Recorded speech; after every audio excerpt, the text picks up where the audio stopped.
My mom always compared me to my older brother, the athlete, the charmer. Why can't you be more like him? She'd say. Years later, he disappeared after a scandal. I found him broken and desperate. I helped him start over. Mom cried. I just said, now we're both who we are. My mother always compared me to my older brother, Jake, the athlete, the charmer, the golden boy of our family. Why can't you be more like him? She would say, her words sharp and unrelenting, cutting into my sense of self like a dull blade. For years, I lived in his shadow, my identity shaped by the constant refrain of inadequacy. Then, abruptly, Jake vanished after a devastating scandal. When I found him, broken and desperate, I made the choice to help him start over. My mother wept when she saw him again. I looked at her and said, now we're both who we are. Our childhood home sat on the edge of a small Midwest town, where life revolved around two pillars: high school football and Sunday church services.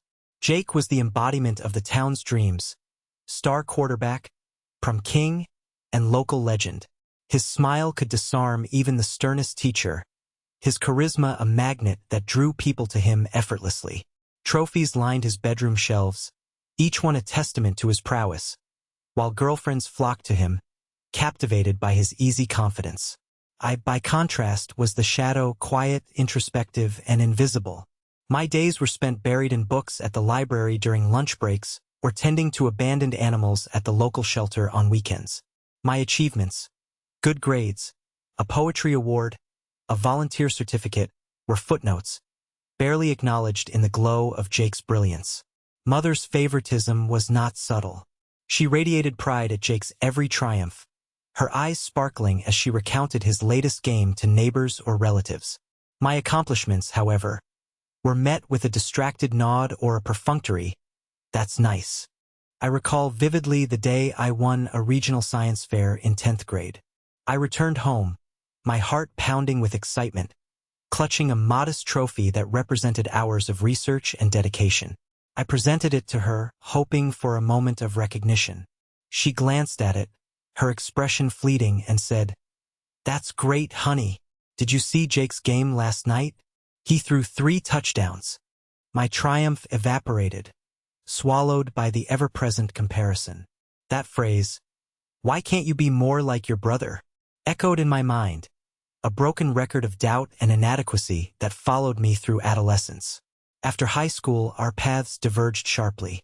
Jake earned a football scholarship to a prestigious college, his name splashed across local newspapers as the town's pride. I enrolled in the local community college, working part-time jobs, stocking shelves at the grocery store, tutoring younger students, to pay my way. Our contact dwindled. He was the golden boy still, chasing glory, while I grappled with finding my place in a world that seemed to value only his kind of success. I studied hard, majoring in environmental science, driven by a quiet passion for the natural world and a desire to carve out a life of purpose.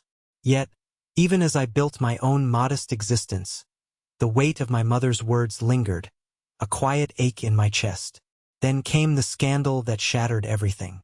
News broke that Jake was implicated in a betting scheme, accused of throwing college games for money.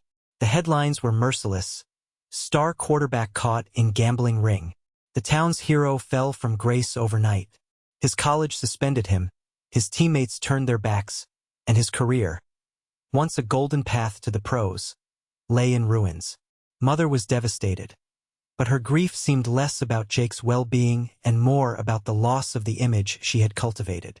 She sat for hours in the living room, clutching old photo albums filled with pictures of Jake in his uniform, murmuring about his squandered potential.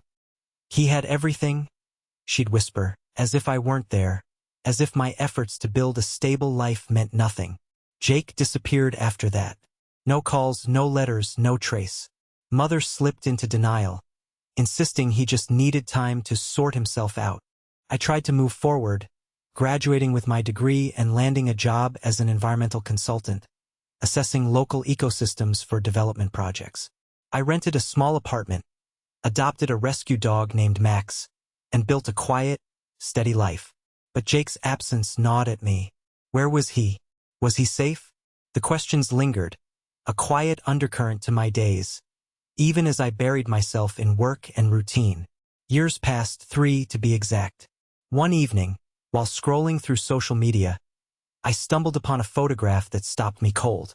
It was a candid shot, posted by a stranger, of a man playing guitar on a street corner in a city several states away.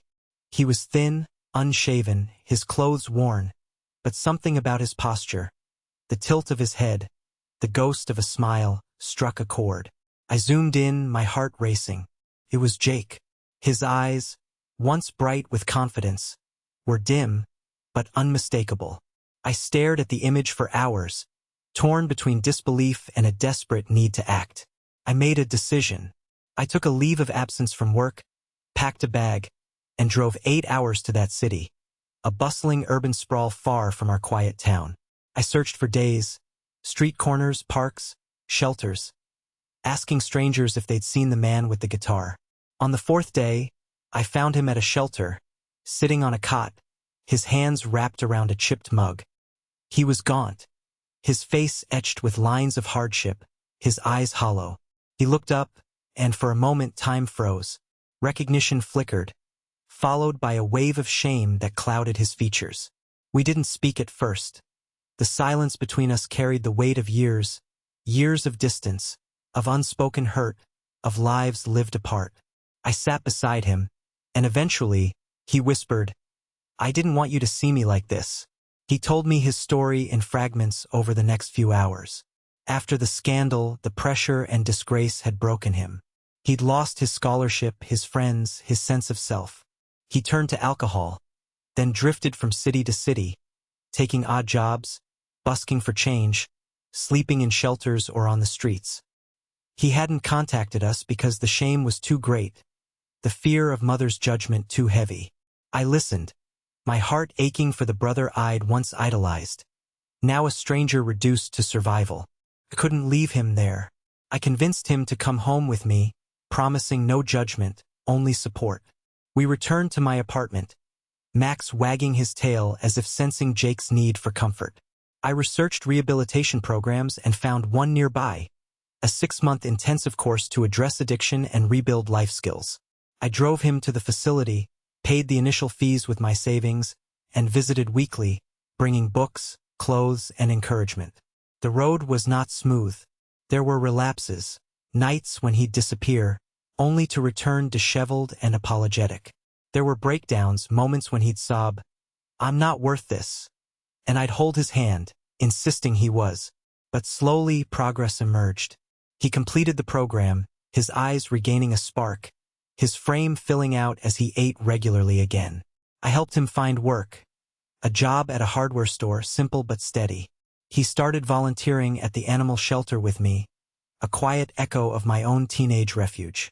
One day, he showed me a painting he'd done, a vivid landscape of the Midwest fields we'd grown up near, all golds and greens, a testament to a new creativity blooming within him. I framed it and hung it in my living room, a symbol of his rebirth. The day I brought Jake to see Mother was fraught with tension. I hadn't told her I'd found him, unsure how she'd react. We arrived at the house, and when she opened the door, time seemed to pause. She stared at Jake, her eyes wide, then collapsed into sobs, pulling him into a fierce embrace. "I'm so sorry," she cried, her voice breaking. She apologized to him for the pressure she'd placed on him, for the pedestal that had crushed him when it fell. Then she turned to me, tears streaming down her face, and said, "I'm sorry too. I never saw you, not really. I was wrong." The words, so long awaited, settled over me like a bomb, healing wounds I'd carried for years. Jake forgave her, his voice steady, his hand on her shoulder.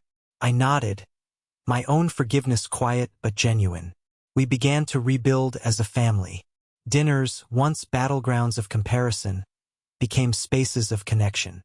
We shared stories, Jake's tales of painting and volunteering, my accounts of environmental projects, Mother's reflections on her own growth. Laughter, tentative at first, grew warmer, stronger. Jake and I, once worlds apart, found common ground. Long walks with Max, late-night talks about dreams and regrets. A bond forged from brokenness and redemption.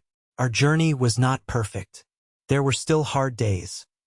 Moments when old hurts resurfaced, when Mother slipped into old habits, when Jake doubted himself. But we faced them together, a trio learning to see each other anew. The town, too, began to accept Jake again, not as the golden boy, but as a man rebuilding his life with courage.